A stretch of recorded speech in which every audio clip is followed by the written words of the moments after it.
नमस्कार। मैं मनोज लाल दास मनु, आपका भाई, आपका दोस्त, आपका बेटा, आपके हर दुख सर्द में रहने का प्रयास करता हूँ। आज मैं कुछ दूसरी बात को लेकर आपके समक्ष उपस्थित हुआ हूँ। आज मिथिलांचल के ही नहीं, विश्व में भी जिनकी कीर्ति अमर कीर्ति है और झंझारपुर के निकट खरौआ गांव के महाकवि लाल दास जी का आज जयंती है, स्मृति दिवस है। लोग आज उन्हें याद करते हैं, लेकिन हमें ये कहने में जरा सा भी गुरेज नहीं है कि ऐसे महान व्यक्ति का, जिनकी तुलना हम कालिदास जैसे लोगों से महान व्यक्ति से कर सकते हैं, महाकवि लालदास जी के बारे में कुछ भी बोलना हमें लगता है कि सूरज के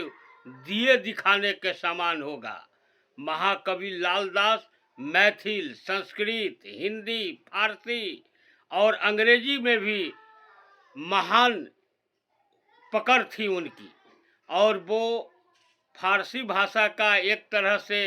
अनुवाद उन्होंने भी किया था और मिथिला रामायण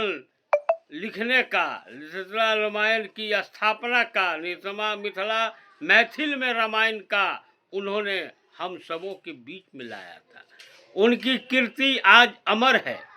लेकिन दुख है कि हम उनकी कीर्ति को संजो नहीं रहे हैं। चाहे भारत की सरकार हो, चाहे केंद्र की सरकार हो, महाकवि लालदास जी को हमेशा ही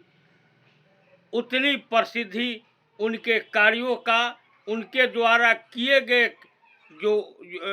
जो संकल्प रहे हैं, जो उनके कार्यों से जो आज वो महाकवि लालदास जी जाने जाते हैं, वह आज हमें लगता है कि मिथिलांचल में ही वो उसके शिकार हो चुके हैं। बहुत बड़ी बड़ी संस्थाएं हैं मिथिलांचल की, एक से एक संस्थाएं हैं, एक से एक राजनेता हैं, लेकिन किन्हीं को भी महाकवि लालदास जी का याद नहीं आता है। और कोई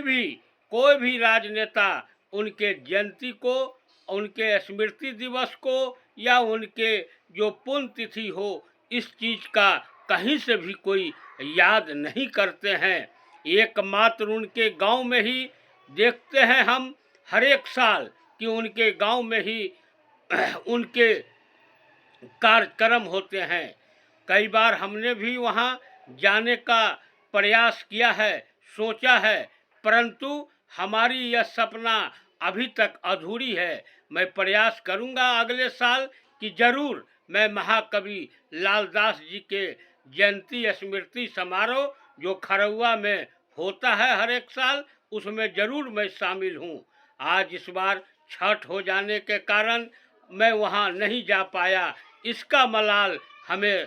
जरूर रहेगा। और लेकिन हम एक चीज़ भारत सरकार से भी और केंद्र सरकार से भी, हम दोनों सरकार से मांग करते हैं कि हमारे समाज के लोगों को, मिथिलांचल के जो राजनेता रहे हैं, जिनके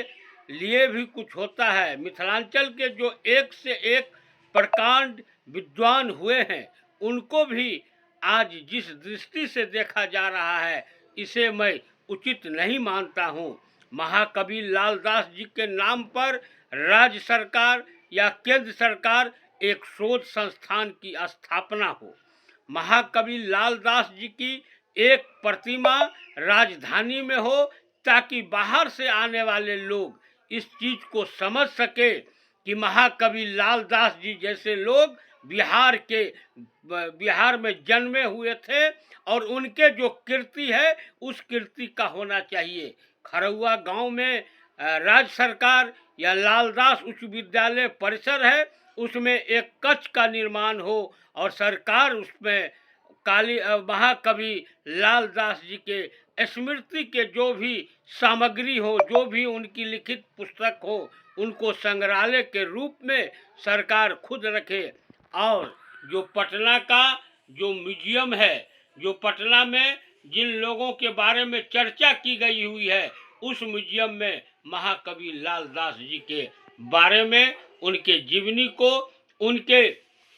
जो कीर्ति है उस कीर्ति को भी स्थापित किया जाए, यह हमारी मांग बिहार सरकार से है। और साथ ही साथ मैं विश्वास दिलाता हूं कि बहुत जल्द मैं इन बातों को लेकर, हमने देखा है भैरव लाल दास जी के एक लेख को, और मुझे भी बड़ा अफसोस होता है कि आज तक मैंने भी अपने सामाजिक कार्य में इतने बड़े महाकवि लालदास जी के बारे में सरकार के समक्ष कोई पत्र नहीं लिखा, सरकार से कोई प्रतिनिधि मंडल तक भी हमने आज तक नहीं मिला। इसका दुख हमें है। हम भारत सरकार से भी मांग करते हैं कि आज़ादी के अमृत महोत्सव में महाकवि लालदास जी के जीवनी को शामिल किया जाए, और उनके लिए भी जो एक तरह से जो होनी चाहिए जिस तरह से है, क्योंकि आज़ादी का अमृत महोत्सव केवल स्वतंत्रता सेनानियों के लिए नहीं है, और स्वतंत्रता सेनानी से भी स्वतंत्रता आंदोलन के पूर्व के भी कई लोगों ने इसमें किया। हम केंद्र सरकार से ये भी मांग करते हैं कि महाकवि लालदास जी के बारे में एक शोध करे और उस पर उनके जीवनी को, उनके कार्यों को लोगों के बीच में लाने का वो प्रयास करे। ये हमारी केंद्र सरकार से मांग है। हमें तो बड़ा आश्चर्य लगता है कि मिथिलांचल के जो राजनेता भी हैं, जैसे श्री नारायण दास जी, जो कई बार दरभंगा से सांसद भी रहे आज़ादी के बाद, और उनको जो है आज उन जिस पार्टी से वो रहे सांसद, वो तो